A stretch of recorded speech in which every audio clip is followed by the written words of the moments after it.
Thanks everybody for coming out and giving me the opportunity to kind of tell you about my passion project, what I've been working on for a little over the past year now. And yeah, so I like to start with asking a question and just seeing how many people out there have ever found themselves in the middle of something. It could be cooking dinner, breakfast, just cooking anything really. Maybe you're at the office in the middle of getting ready for a big presentation or a big meeting, or at home in the middle of a DIY project. And you realize that you're out of something, or that you forgot something, you just need something. And in that moment, what would you have paid to have somebody buy and deliver that thing for you? So that is what GrabMe Delivery is all about. It answers that question. It allows you to get what you need now when now isn't a good time to get it. So what exactly does that mean? Well, so GrabMe Delivery is a social delivery platform. So that means that we let users pay other users to buy and deliver things for them. And right now it's currently on iOS and Android, although we're hoping to expand that to other tech platforms. And one of the things that make us unique is if you think about Uber, for example, every Uber driver and there's an Uber passenger, and that's two different apps. Well, with GrabMe, every GrabMe user is both a grabber and a requester. So you can both make requests for things, or you can have you can grab things for other people, and that's all done inside of the same app. And these requests are targeted. So if you needed something, you would enter some basic information. Most importantly, how much you would pay to have that delivered. So at a minimum $5. And then those requests are targeted to individual users who are within 6 miles of your location. And so they're going to get a request. It's basically to say what you need, how much you're willing to pay to have it delivered. And if folks are interested, they can accept it, and the app will carry you through the process, or they can just simply decline it. And that's important because they need help. And they are moms, for example. So on average, moms get about 17 minutes a day of free time to spend on themselves, and that's clearly not enough. They need more time. GrabMe lets them buy it. Local retailers. We've all seen the effects that online shopping has had on our local retailers, brick and mortars crumbling. This gives them more leverage against online giants and gives them a way to compete. Or even current gig workers. So your Lyft drivers, Uber drivers, on average, 74% of them make below the state's minimum wage. This gives them a way more lucrative way to make money. And finally, our local communities. So, man, think about it, but every time you buy something online, there's no sales tax coming back to your local municipality. So money that's used for roads, bridges, police, fire, they're not getting that. It's starting to change a little bit, but for the most part, you can assume that if you're making a purchase online, none of that's coming back to your local community.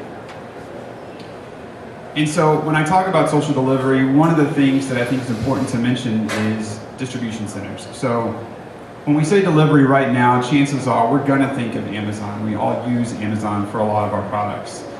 Those could be things like household items, some tech stuff, maybe food, clothing, you name it, right? And they've got fantastic delivery, right? So to make that even better, they're putting in distribution centers. So there's the one closest to me right now, and that's me over here in St. Charles by the river, and they're putting another one in St. Peter's. So these multi-million-dollar facilities are put in to try and make the delivery process even better. But if you stop and think about it, all those things I just mentioned, we've got plenty of distribution centers around us already. So within a mile radius there where I'm at in St. Charles, there are plenty of retailers who I could get almost any of those things from. And that doesn't include Walmart, Target, any of the other box chain stores, right? Same thing for food.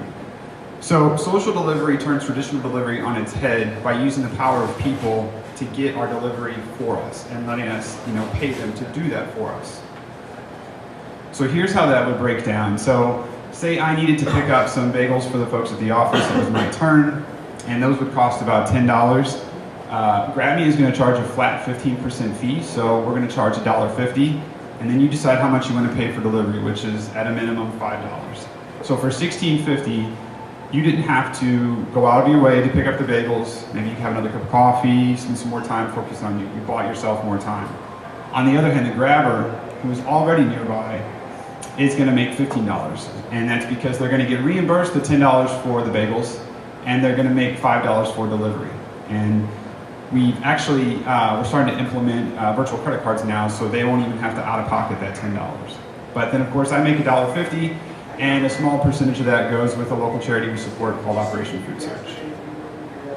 So, I mean, what I need help with, most importantly, I'm a solo founder, solo entrepreneur, and I would love a co-founder. I would love to find somebody who, you know, the right co-founder who shares the passion, sees the vision. Ideally, somebody who's more business development oriented. I'm more of a tech and design guy. And I'd also like any introductions to parent groups, even just a mom you know who you think might benefit from the service. I think they're my target market, and I'd really like to learn more how I can cater the platform towards them. And to kind of wrap up, I have a little video here that just kind of shows you what GrabMe can do in the real world. So.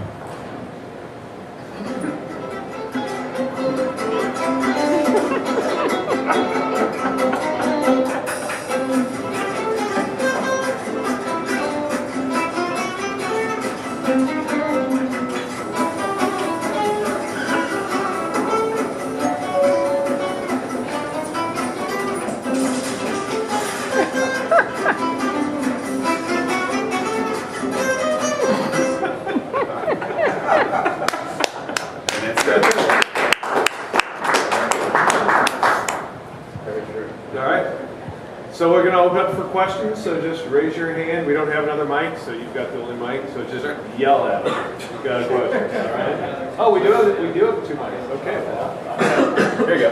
I'll take it. Who wants to start off? I'll start off. All right.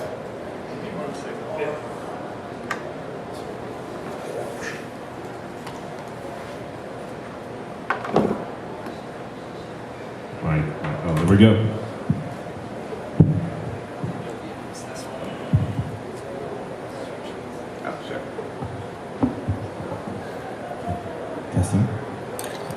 So my question is, do you feel like you're late to market? And if not, how do you plan to scale?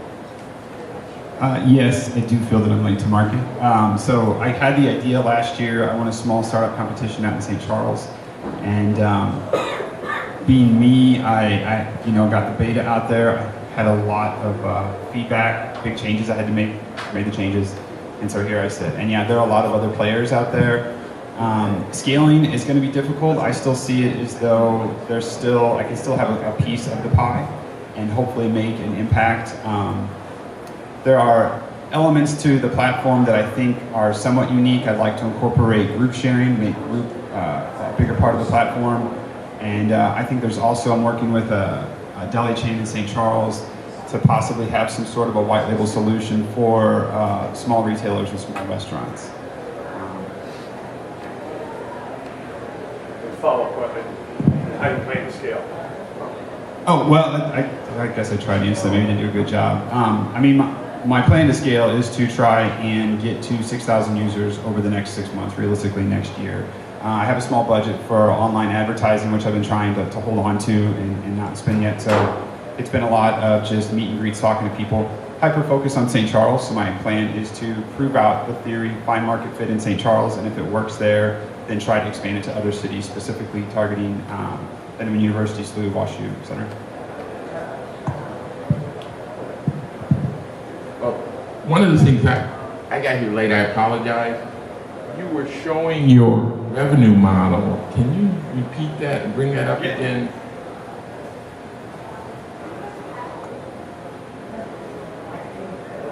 That one. There you go. Thank you. Yeah. I know you want to get to moms, but I think you want to get to working moms. So I'm thinking you should contact HR department or the nurses union. Okay. You're in St. Charles, find every doctor's office in St. Charles, because all those folks behind the desk never have time, and that would be a real good market, leaving flyers or QR code to download the app, stuff like that, because then they'll talk to all their friends who are in different jobs. So just to make sure I'm understanding, talk to doctor's offices, see if they can't put me in touch with... No. Talk to the gal at the front desk at the doctor's office. Hey, we have this new service and you don't have time to go out for lunch or grab something. Can I leave you some information? And just, that's it. Hospitals, is there any hospitals close by? I would contact whoever is part of the HR department or the nurses union. Thanks.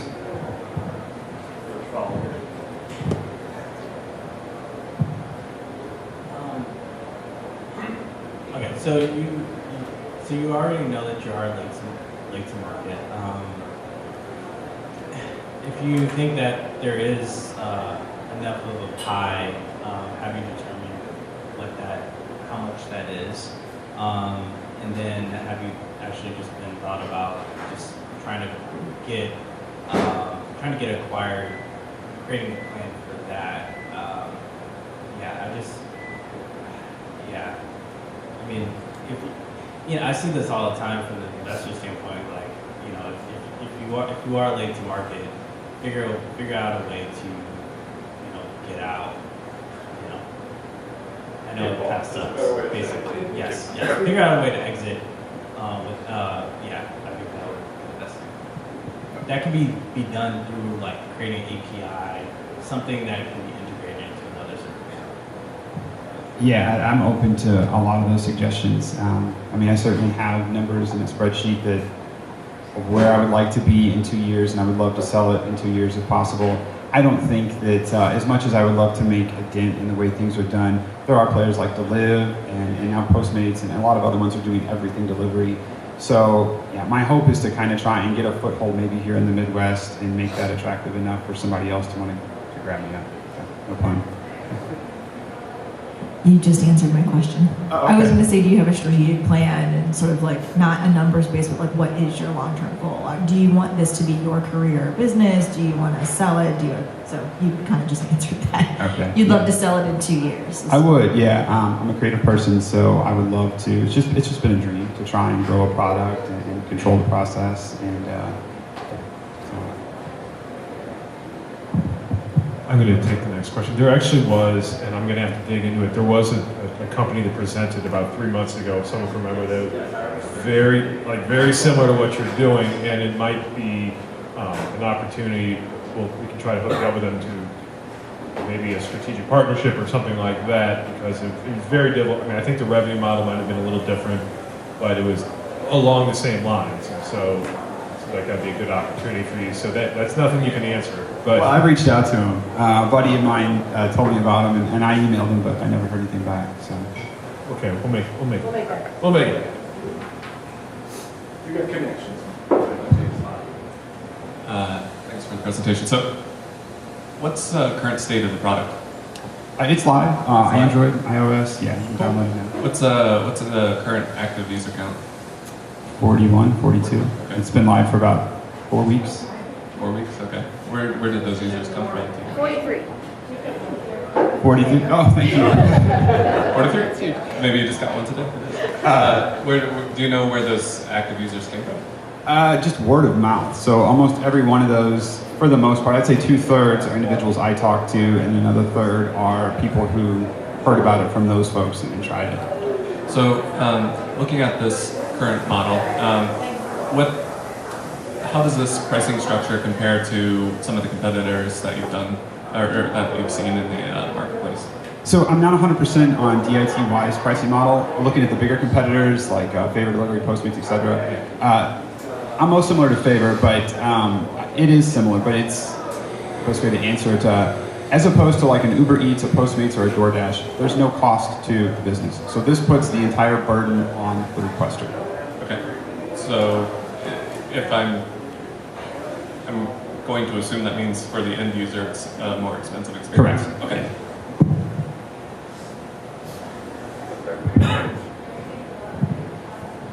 So what's the ratio of active clients to grabbers that you need to make this really viable in a place like St. Charles? It's 0 right now. So right now, even during the beta, nobody wanted to deliver. So I talked to a lot of college kids who were like, yes, I would love to do it. That's why I've tried to bring on like a Stripe issuing and have these virtual credit cards and on-demand credit cards like other companies have. So there's no out-of-pocket cost to them. I'm meeting with one of the rugby captains at Lindenwood here tomorrow. But so far, it's just been folks who are willing to pay to have something delivered, but nobody wants to do the delivery.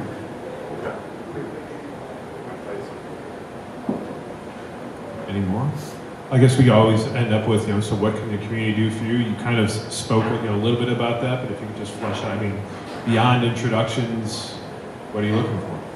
Yeah, I think advice, you guys are all living it, and in a lot of ways probably have more exposure than I do. So any advice I would love to hear. Any ideas or pivots you think the platform could take that would make it more appealing. Like I said, I'm more of a tech and design guy, so the business development side of things is something that has been new to me the past month, and I'm getting out and trying to get done, but I know I could do a better job at it. So yeah, any advice or connections would be fantastic. Okay, well, thank you very much. Great presentation.